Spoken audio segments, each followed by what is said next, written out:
Le Royaume du Maroc rayonne dans tous les sens depuis maintenant plusieurs années. Ce pays se développe énormément et à une vitesse grand V. Nous apprenons carrément tous les jours des nouvelles concernant le football dans le pays.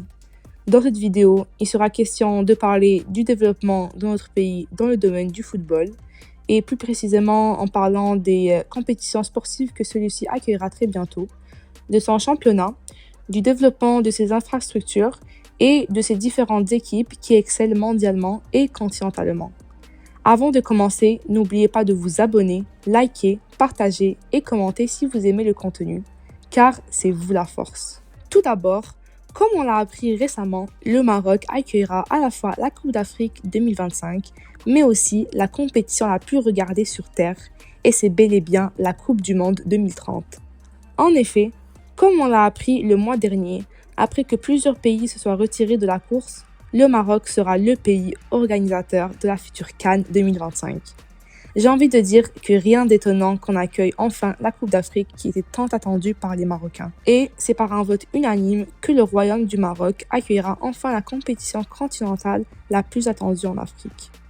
En plus de cela, notre royaume organisera la Coupe du Monde avec l'aide de l'Espagne et du Portugal en 2030. Au début, l'Espagne et le Portugal avaient déposé leur candidature avec l'Ukraine, mais dû à ces problèmes politiques, celle-ci a dû se retirer et laisser sa place au Maroc. La compétition allait être rude, selon plusieurs, puisque d'autres pays tels que l'Arabie Saoudite ou encore l'Uruguay, l'Argentine et le Paraguay avaient posé leur dossier, un dossier avec plusieurs beaux stades et infrastructures, mais c'est très récemment que nous avons appris que le Portugal, l'Espagne et le Maroc accueilleront officiellement la Coupe du Monde. Avec des stades très modernes et 3 pays respirant le football, cette attribution est bel et bien méritée. Ces 2 bonnes nouvelles permettront au Maroc de développer ses stades et ses infrastructures.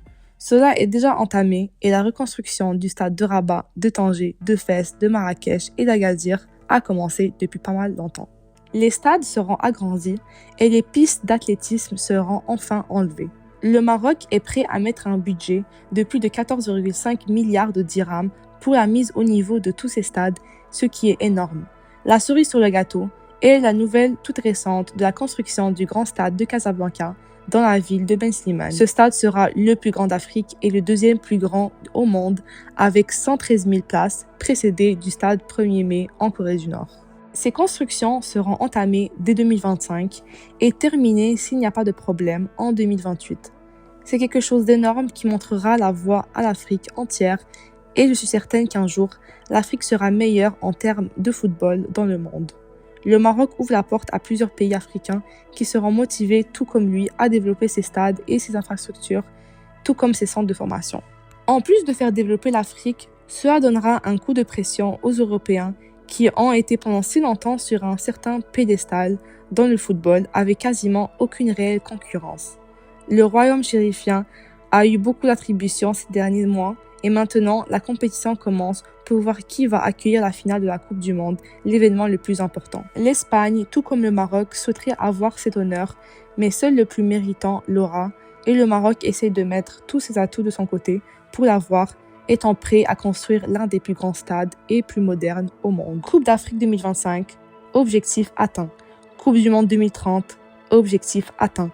Et maintenant, on vise plus haut, la finale de la Coupe du Monde 2030. Maintenant, parlons un peu de la Botola, le championnat au Maroc. Celui-ci a tout récemment été élu meilleur championnat d'Afrique, ce qui est mérité. Cela a été confirmé le 25 octobre dernier, où la CAF a dévoilé son classement des meilleurs championnats d'Afrique et où on a vu le Maroc en tête devant l'Égypte et l'Algérie. La Botola rayonne en Afrique en termes de niveau et de titres, avec de bonnes qualités de terrain et des matchs intéressants à suivre. Certes, il reste du travail pour réussir à atteindre le niveau de l'Europe ou même le surpasser, mais il ne reste que les clubs marocains sont de haut niveau, de bonne qualité et d'une grande compétitivité. Avec le Wydad, le Raja, l'AS FAR de Rabat ou encore la Renaissance sportive de Berkane, qui est en tête de classement actuellement, la Botola regorge de clubs de haut niveau et qui continuent à évoluer au fil des ans. Finalement, terminons par parler des diverses équipes qui ont très bien performé ces dernières années et qui permettent au football marocain de se faire voir partout sur terre. En commençant bien sûr par l'équipe nationale masculine, nos Lions de l'Atlas, qui nous ont fait un énorme parcours en Coupe du Monde 2022. Avec un très bon niveau, les faisant rivaliser avec les plus forts, cette équipe a laissé bouche bée plus d'un. Reste maintenant à voir si nous réussirons à rapporter la Coupe d'Afrique à la maison. Passons maintenant à l'équipe nationale féminine, qui en plus d'être allée en finale lors de leur dernière Coupe d'Afrique jouée à domicile, cette équipe a été historique lors de la Coupe du Monde dernière. Nos Lions ont réussi à se hisser en huitième de finale quand personne n'y croyait réellement. Maintenant, elles jouent leur match de qualification aux Jeux Olympiques de Paris qui se dérouleront cet été et je leur souhaite la meilleure des réussites avec leur tout nouveau coach, l'ancien coach de l'équipe féminine victorieuse de la Coupe du Monde, l'Espagne. Ensuite, nous avons aussi nos U23 qui nous ont fait vibrer cet été.